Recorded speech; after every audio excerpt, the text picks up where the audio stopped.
And 7 News Always Investigating talking one-on-one today with Denver's police chief about his plan to put more officers on the streets. It's a story we first broke last night on 7 News at 10, and 7 News reporter Lance Hernandez asking the chief to break down the numbers and the impact. Lance?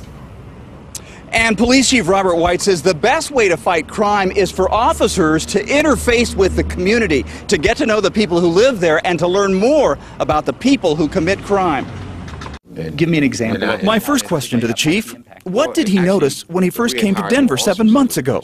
He tells me only 48% of the department's 1,447 officers worked in one of the 6 districts.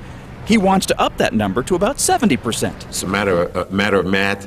It's a matter of putting officers where the challenges are in our community. And we have to have enough officers so they can do that. He says right now many officers are doing jobs that civilians can do, like filling out time-consuming accident reports. The rule of thumb, with rare exceptions, if it doesn't require a gun and badge, a police officer should not be doing it. The chief says he wants to change the culture at DPD so officers understand their greatest resource is the citizenry of Denver. He says residents will be more willing to work with DPD if they're treated with dignity and respect, and if they see police follow through with what they say they're going to do. Will the general population notice something? Absolutely. Okay. If they're not noticing it, we're missing the mark. 50 to 60 officers have already been moved to new positions. By the end of October, another 50 to 60 will have. Are you getting pushback from some officers resistant to change? Absolutely. Change is very difficult. It's just human nature. I vision to say there are a whole bunch of people who don't want to do it,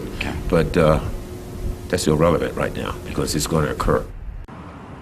Now, I just spoke with a representative of the police union. He says they generally support the chief's efforts, but have questions about where the officers are coming from if they're being pulled from special units. He also wonders if there could be liability issues if a civilian takes an accident report instead of a police officer and is called to testify in court.